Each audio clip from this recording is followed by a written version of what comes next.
ढोल के प्यार में मारू ने लिखा था, पढ़ो मारो देश गीत। बरसों पहले अल्लाह जलाही बाही ने अपने मधुर आवाज में एकता कर महाराज गंगा सिंह के दरबार को सुरों से सजा दिया। तब से ही राजस्थान के संस्कृति की पहचान बन गया। लेकिन बहुत कम लोगों को पता है कि सबसे पहले मारू ने लिखा था। इस ढोल को अपने पास बुलाने के लिए विकट ढोल मारू की प्रेम कहानी को बयां करता वही ढोल मारू जिनके चित्र राजस्थान की खूबसूरत वादियों की दीवारों पर आपको मिल जाएंगे और चित्रकारी में ढोल मारू के प्यार की कहानी देखने को मिल जाएगी। बैठकर ढोल मारू की महलों की तरफ लेकर जा रहा है। गांव में ढोल और मारू की शादी हुई, लेकिन ढोल मारू के दोहों में मारू का इंतजार और यह दर्शाता है। तो फिर सवाल यह आता है कि जब शादी हो गई तो मारू के दर्द के पीछे की वजह आखिर क्या थी?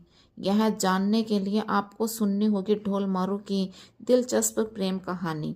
यह सुनने के लिए हमें चलना होगा सदियों पीछे। ढोल मारू प्यार की कहानी शुरू होती है 11वीं शताब्दी में, जब पश्चिम राजस्थान का महत्वपूर्ण शहर बीकानेर जांगल प्रदेश के नाम से जाना जाता था। वह जांगल प्रदेश जहां हर तीसरे साल अकाल और हर 8 साल में भयानक अकाल पड़ता था, जिसे पुण्य काल कहते थे। जंगल के सूखे से परेशान होकर लोग अक्सर मालवा की ओर चले जाते थे। मालवा हरा भरा लगा था।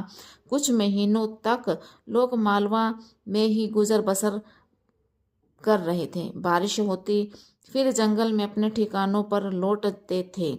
ऐसे ही एक अकाल के दौरान जंगल प्रदेश के पुंगू ठिकाने के राजा पिंगल अपने परिवार और पशुओं को लेकर मालवा की तरफ रवाना हुए।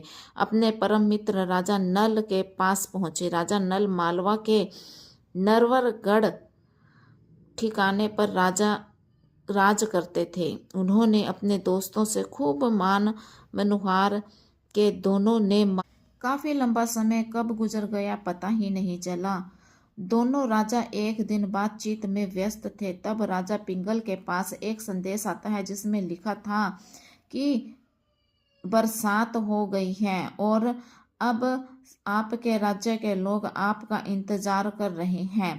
यह संदेश पाकर राजा पिंगल ने राजा नल के विदाई लेने चाहिए, लेकिन राजा नल यह नहीं चाहते थे कि उनका दोस्त उन्हें अपने राज्य में जाकर भूल जाए। इसीलिए अपने पक्की यारी को रिश्तेदारी में बदलने के लिए वह तैयारी करते हैं और अपनी 3 साल के बेटे साहिल कुमार की शादी में राजा पिंगल की 1.5 साल के बेटी अणिमक से तय कर देते हैं। मारो के विवाह को लेकर राजस्थान में एक दोहा कहा जाता है, तोरण करके 30 चमड़ी पदम 509 मिर्च लगे अनम्यूट करो विचार।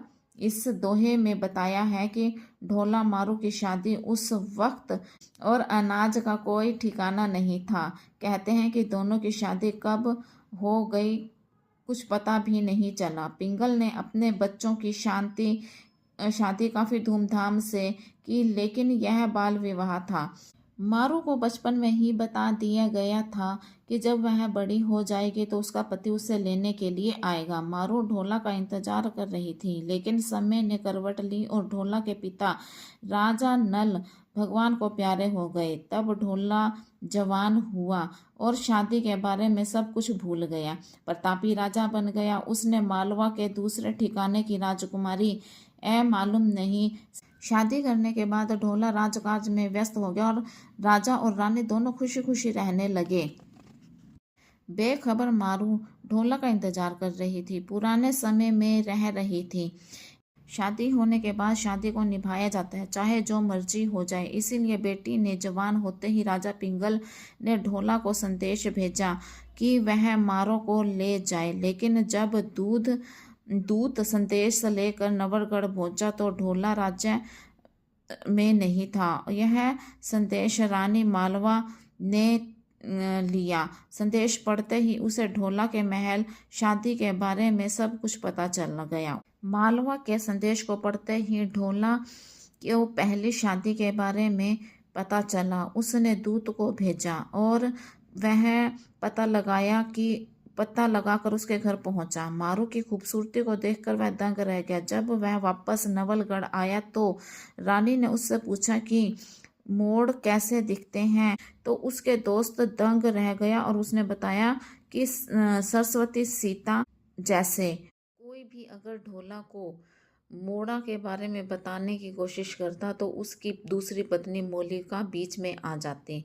मोलिका को डर था कि कहीं अगर मोरा का पता चल गया ढोल को तो फिर मेरी वैल्यू ख़त्म हो जाएगी। लेकिन नियति को कुछ और ही मंजूर था। पिंगल के राजकुमार ने अपनी बेटी के घर को बसाने के लिए एक नई योजना बनाई। एक चतुर चालाक दूत को वहाँ पर भेजा और मोड़ा ने भी एक दोहा लिखकर दिया जिससे मोड़ा को ढोल को सारी बातें याद आ जाएं। लेकिन अब होता क्या है कि जो दूत था वो भिखारी बनकर जाता है और महल के बाहर अपना गीत गायन शुरू कर देता है। अब ढोल जब उसकी आवाज़ को सुनता है तो वो देखता है कि बड़ी अच्छी आवाज़ है, यह कौन है। तो उसके मंत्रीगण उसे आकर बताते हैं कि यह तो कोई भिखारी है जो गीत गा रहा है।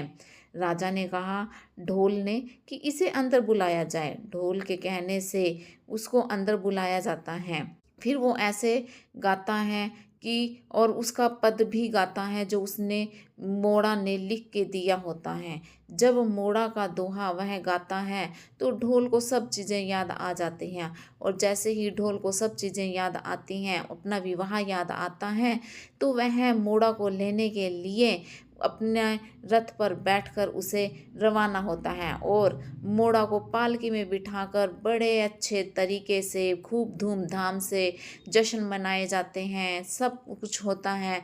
तो उसे अपने घर लेकर आता है, अपने महलों में लेके आता है। तो इस तरह से ये कहानी ख़त्म होती है। आपको कैसी लगी? अच्छी लगी हो तो कमेंट सेक्शन में कमेंट टाइप ज़रूर करना।